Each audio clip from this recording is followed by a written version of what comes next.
ithule ingwenya ithe icuthile zibeni phumile emgonqweni manje fusekani zinja hlukana nengonyama yethu shit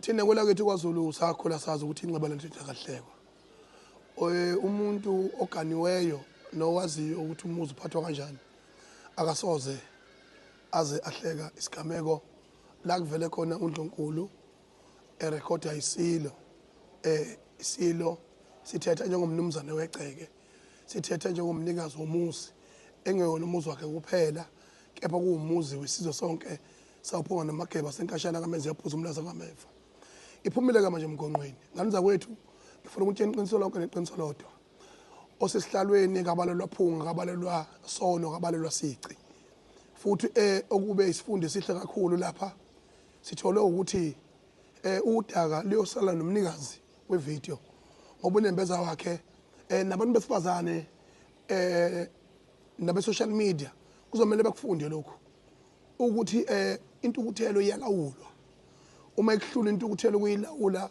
bodla komunye umuntu oyikhwapha lakho oyinsila yakho uthethise yena ukuze uthathe inqumo sekukahle mawubuka ukuthi ivideo yesikhathi eside kangakanani lesi yini izovela manje kuneyinkinga neyinxushunxushe ezikhona eNdlunkulu la isilo sethu siqondisa khona igwegwe la siqondisa khona igwegwe futhi sihlakula la kufanele sihlakule khona asikwazi ukuthi isilo ngokuzalwa ngokukhonjwa sibe ngesisihlalo bese silindela thina ubumnene silweni isilo somuntu futhi ubukhosi bobumuntu kodwa indaba enkulu inokuhlonipha isihlalo osesihlalweni akabe kwasici ngoba usuka seyihlalo qobo noma amaphutha ngabakhona ngani zakwethu thina esiganiweyo thina sazi ukuthi ilawu yini umnumzana mayithetha emzini wakhe ekhombisa ukuthi ufanele ahlonishwe ngegaba ezithize azisho makukhona ufanele kwenzeke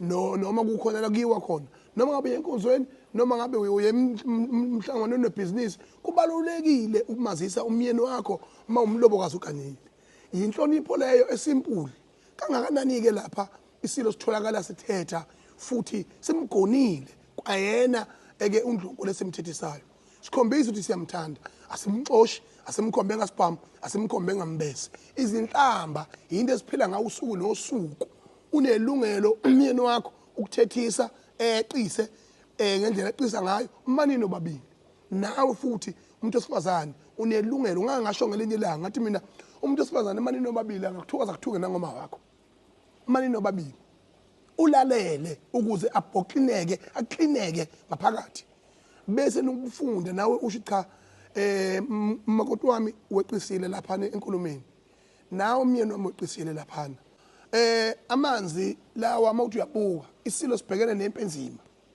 njengamanje mina nophakela umthakathi sibambe impekazulu sawufaka uZulu emlandweni ongasoze wazi wakhohlakala ekeyizongolwane nezayo uke wathi lo mfana lo abangamfuni kakhulu oBlack Coffee ngoba naku besisangene sebeyabelungu bemnyama bethe ebhuqe kodwa umfana okhuluma iqiniso wathi lento esiyenzile nophakela umthakathi uZulu usazohlonishwa next 1000 years and yonke ireferral izobe irefer kulesimo esibhekene naso mawucabanga ke isilo sisemthandazweni ojule kangaka sisemthandazweni ojule kangaka singasuka kanjani isilo emveni kwalokho kune stress sezwe istress sethu stress secountry istress sesikole esingazenzile konke lokho kuza enyameni yasisilo uma siyithokozele ngesitela saso elawini singashaya umuntu singakhombe umuntu ngasibhamu likuphi icala lakho ngani zakwethu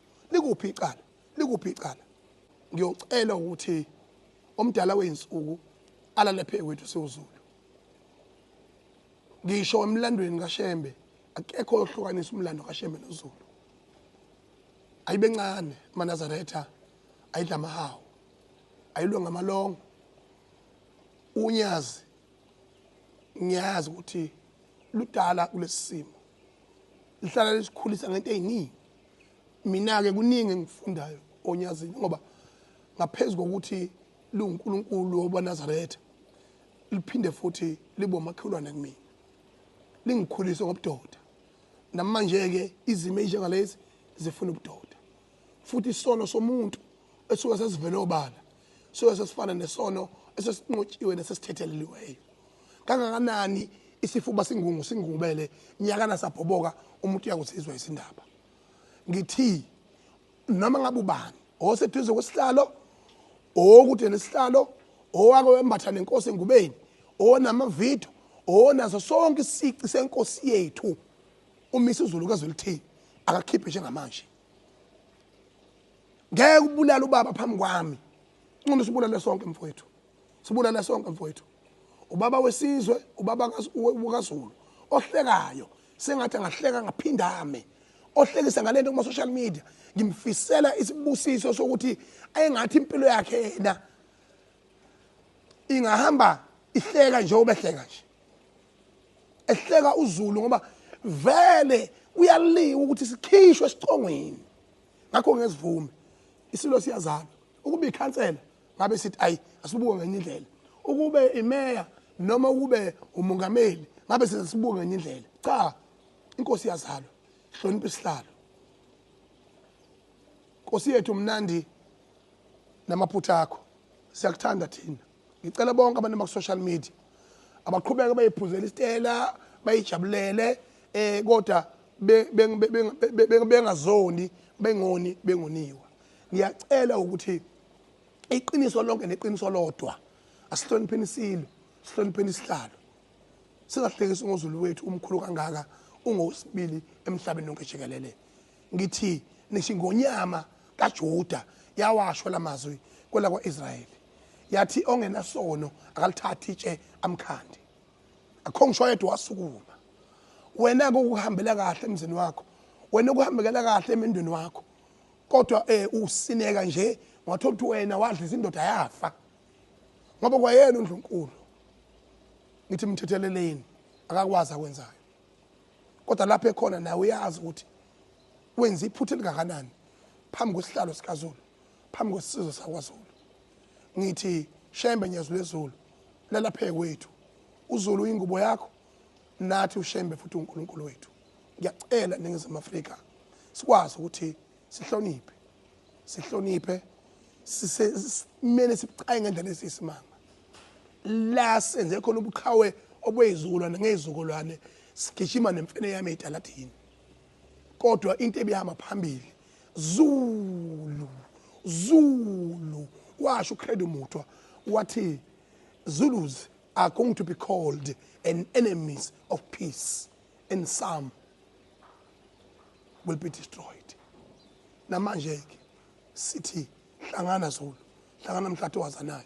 Akusona isikhathi lesi sokuthi singa entertain izinto. Khona imbongolo ezigcwele lapha lezi eyiholayo ngoba lokhu kuhola kwenu ko Facebook nakulo sanishintsheni nikade nigxeka manje nilwa nathi nophakela idibene ibhixene kodwa within a minute sanishintshile.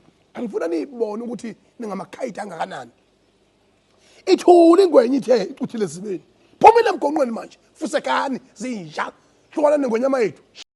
Hello Mzansi, welcome to Mgosi Mzansi. If today is your first time visiting this channel, please do the right thing and click the subscribe button. Nangu Ngizwe Mchunu, he's defending King Misuzulu after his viral video lapha enkundleni yokuxhumana la King Misuzulu abonakala athuka khona umfati wakhe wesithathu uQueen Nomzamo.